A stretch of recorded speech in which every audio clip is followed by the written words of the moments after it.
It's a preseason. That means it's time to overreact. And we got a handful of items that, we're going to go off on, starting with Giants wide receiver one, Malik Nabers. Is he QB proof? Because it sure looked like it for stretches of that week two performance. Look, on a high level, there really aren't wide receivers that are completely QB proof. Occasionally, we have wide receivers that overcome some crazy quarterback situations.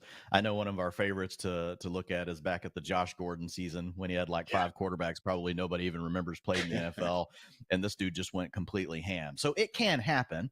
But if we look historically back to the year 2011, Ian, teams that throw for between 225 yards per game, which is probably what we should expect from the Giants, only 5% of wide receivers that ran at least 400 routes finished as a wide receiver one.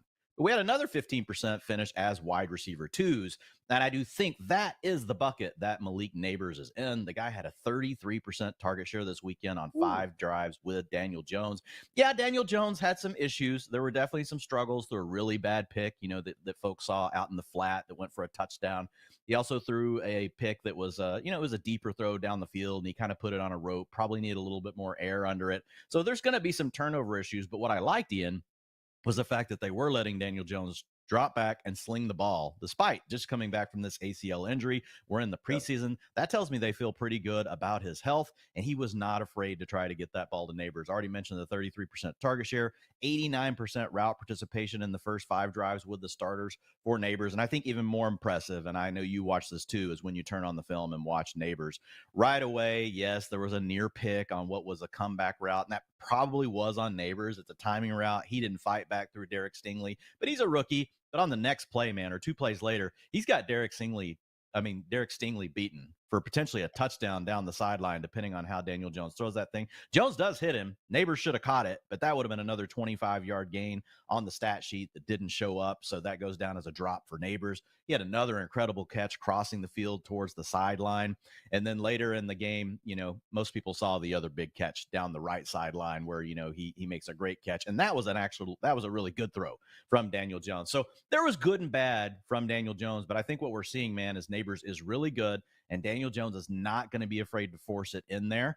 And I would expect Daniel Jones, as he knocks off the rust and gets, better with Nabers, that I think this is only going to improve over the course of the season. Daniel Jones is not a quarterback that, has just been completely inaccurate for his career. So I do think they're going to end up having plenty of connections. I think where the question comes in is, what's the ceiling touchdowns wise, right, for this offense under Daniel Jones? So the good news is Nabers, he's a guy that can break those long plays on his own, Ian. So I think he could still come in somewhere around 7 or 8 touchdowns, even if this offense struggles overall.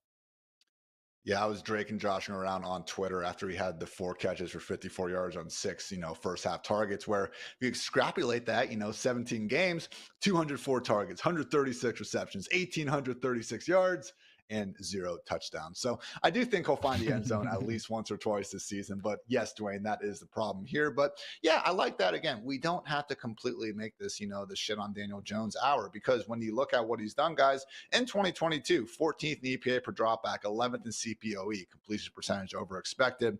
Yes, I know he's played more football than that, and those numbers weren't quite as good. But if there was an offensive environment that is pretty consistently combined a piss poor offensive line with not very good wide receivers, it really has been both of these New York teams for the better part of the past half decade. So Malik Nabers finally giving Daniel Jones, I think, what they thought they were getting when they paid $72 million to get Kenny Golladay, and that is a legit number one wide receiver. So had an absolute pearl down the sideline to Darius Slayton as well. Wan'Dale Robinson is looking a bit healthier, 1 year removed from the ACL injury.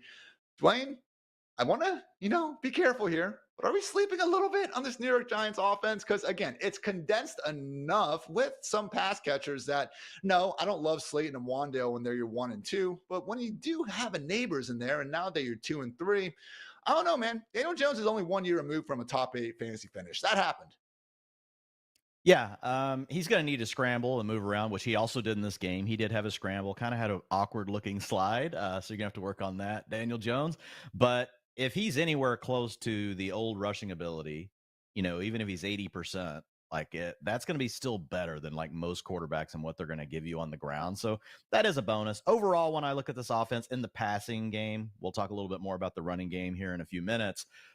I still think it's mostly Malik Nabers or bust. I think the question is, how high are you willing to take Malik Nabers? Right now, I think we should be looking at him as a mid-range wide receiver 2. But if you want to draft him as high as a low-end wide receiver 1, I think it's okay because of Ian. Where the other names that you're taking around where Malik Nabers, would be going. I just every name I look at, I'm like, okay, like I could take Malik Nabers over him. I could take Malik Nabers over him. I could take Malik Nabers over him. I think you could make that argument for Malik Nabers all the way up to like Chris Olave and even Nico Collins. I think there's, when you look at that range, I'm like, Malik Nabers kind of fits in this tier here. And if things do click suddenly with Daniel Jones, like I just feel really great about him. So the beauty is you don't have to take him there. If you guys are drafting on ESPN, drafting on Yahoo, he's going in around 4 or 5 of those drafts. But we're going to have to keep an eye on this, man, because you know how it goes. Once you get the preseason highlights out there and those things get going, people get more confident. So we've already been drafting Malik Nabers that way. But I think the general public is also going to start to do it more. So I think the question to you, Ian, is how high are you willing to take Malik Nabers in your home draft, which I know you've got one coming up this weekend. You may not want to share that specifically with your buddies, but I am going to ask you, how high are you willing to take him? I got to keep it on the down low, Dwayne. You know how it goes. But right now, man, he's my wide receiver 14, one spot behind Nico Collins, Jalen Waddle, Puka Nacua, and Chris Olave. Yeah. So I'm going to go ahead and guess higher than most other people out there.